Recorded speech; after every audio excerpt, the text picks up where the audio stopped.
Hi. ഇവിടെ എൻ്റെ നാട്ടിൽ ഒരു തുണിക്കടയിൽ വമ്പിച്ച ആദായ വിൽപ്പന, ഏത് ഡ്രസ്സ് എടുത്താലും 100 രൂപ എന്നൊരു ബോർഡ് കണ്ടിട്ട് ഞാനും ജസ്റ്റ് ഒന്ന് കയറി ചെന്നു. ഏതെടുത്താലും 100 രൂപ എന്നുള്ള ബോർഡ് കണ്ടതുകൊണ്ട് അപ്പോൾ നമുക്ക് ഇഷ്ടപ്പെട്ട ഏത് ഡ്രസ്സ് വേണമെങ്കിലും എടുക്കാമല്ലോ, അപ്പോൾ 100 രൂപ കൊടുത്താൽ മതിയല്ലോ എന്ന് വിചാരിച്ചിട്ട് ഞാൻ കയറി ചെന്നു. അപ്പോൾ അവിടെ ചെന്നപ്പോൾ അങ്ങനെ ഞാൻ ഓരോ സാധനങ്ങൾ ഇങ്ങനെ ചോദിച്ചു, 100 രൂപയുടെ ഏതാന്നൊക്കെ ചോദിച്ചപ്പോൾ അവിടെ ഒന്നുമില്ല, എല്ലാ സാധനങ്ങളും വില കൂടിയ ഐറ്റംസാണ്. അപ്പോൾ എനിക്ക് കിട്ടി, 100 രൂപയ്ക്ക് കിട്ടിയ സാധനം ഇപ്പോൾ ഞാൻ നിങ്ങളെ കാണിച്ചു തരാം.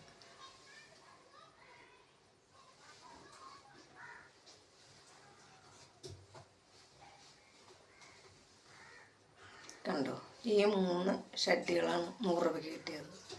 ആളുകളെ പറ്റിക്കുന്നുണ്ടോ ബോർഡും വെച്ചുകൊണ്ട്.